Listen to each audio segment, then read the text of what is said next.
जास्त मुलं जे होतात ते मी हा ते काल काहीतरी बोललेत की लहानपणी ते कसे कुठे असे ते खालून जायचे आणि आता काय करायचे. मग नेमकं तुम्हाला बोलायचं काय. एकदा तुम्ही त्यांना घुसखोर म्हणता,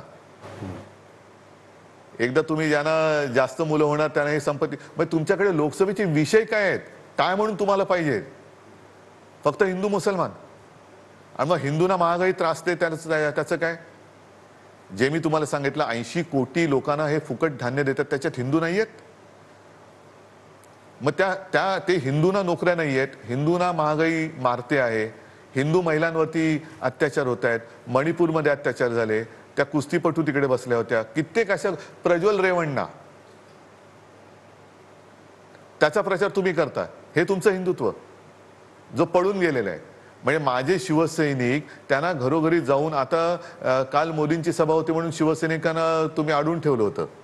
नाशिकला गेले तर कांदा उत्पादक शेतकऱ्यांना अडवून ठेवलेलं. आणि प्रज्वल रेवण्णा, बलात्कारी माणूस, महिलांवरती अत्याचार करणारा हा पळून जातो. आणि माझे सारे शिवसैनिक मला काल सभेत भेटले, साहेब मला अडवून ठेवलं होतं. मग ही कुठली लोकशाही. तुम्हाला नेमकं करायचं तरी काय.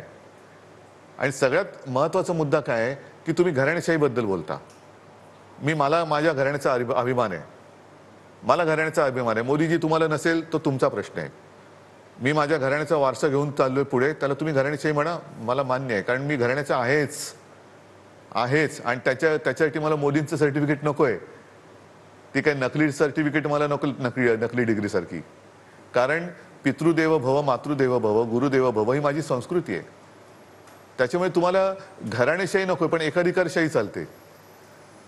म्हणजे मी आता ते जे काय अमित शहा बोलतायत, जयशाला BCCIचा अध्यक्ष करून ते माझ्या घराणेशाहीबद्दल बोलतायत की उद्धव ठाकरेला त्यांच्या मुलाला मुख्यमंत्री करायचं. अरे लोक ठरवतील. पहिलं व्हायचे की नाही त्याला विचारा, करायचे की नाही ते जनतेला विचारा. शिवसेनेच्या फुटीला ते बोलतात ते ठाकरेंना त्यांच्या मुलाला सेटल करायचं होतं म्हणूनच शिवसेना. बरं, म्हणून तुम्ही गद्दाराच्या मुलाला सेटल करताय. तुम्हाला ती गद्दारांची घराणेशाही चालते.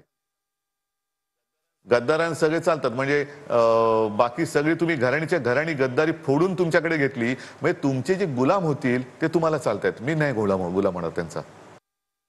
ते बोलतात ना, बाळासाहेबांना श्रद्धांजली आहे, मी शिंदेंना मुख्यमंत्री केलं. मग मला 2.5 वर्षाचे शब्द दिला होता बाळासाहेबांच्या खोलीत, तो जर तुम्ही पाळला असतात तर तुम्हाला ही चोरी चपाटी करण्याची वेळ नसती ना आली. म्हणजेच काय झालं की तुम्ही तुमच्या पायावरती कुऱ्हाड मारून घेतली. एक तर तुमच्याकडे अस्सल भारतीय जनता पक्षावाला कोण शिल्लक राहिलेलं नाहीये. तुम्ही त्यांना पण कापतात. तुम्ही शिवराज चव्हाण त्यांना कापलेले आहे. तिकडे सगळ्यांना म्हणजे कापाकापी प्रचंड केली, त्यांची नेतृत्व मारून टाकली. आता तर मला कोणीतरी असं सांगितलं, मी काही गेलेलो नाही, की आता लोकसभा निवडणुकीनंतर योगींना पण हटवतील. ते केजरीवाल बोलले. नाही, केजरीवालना पण म्हणजे ही माहिती फिरते. केजरीवाल एकटे नाही बोलले. केजरीवाल तुरुंगात होते तेव्हा सुद्धा मला इथे काही लोकांनी सांगितलं की साहब अभी देखो इनका सब कुछ होने वाला तो नहीं है, लेकिन अगर ठीक होता है तो योगी जी का नंबर अगला नंबर योगी जी का है.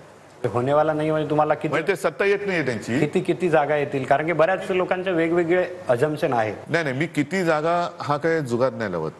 सरकार येत नाही. सरकार कोणाचं आहे. इंडिया आघाडी. आणि आता तुम्हाला सांगतो की ही एकाधिकारशाही ही देशाला परवडणारी नाही. आणि तुम्ही मला माझ्या मुलासाठी म्हणून बोलताना, चला एक क्षणभर धरून चाला की जर कोणी त्याच्या मुलासाठी लढत असेल तर ठीक आहे, पण तुम्ही स्वतः किती वेळा बोहल्यावर चढणार. तुम्ही स्वतः बोहल्यावर चढताय त्याच्याबद्दल काहीतरी बोला ना. 14 साली बोहल्यावर चढलात, 19ला चढलात, 24ला चढलात. आता तर ते म्हणतात 75चं वय मोदींना लागूच नाहीये.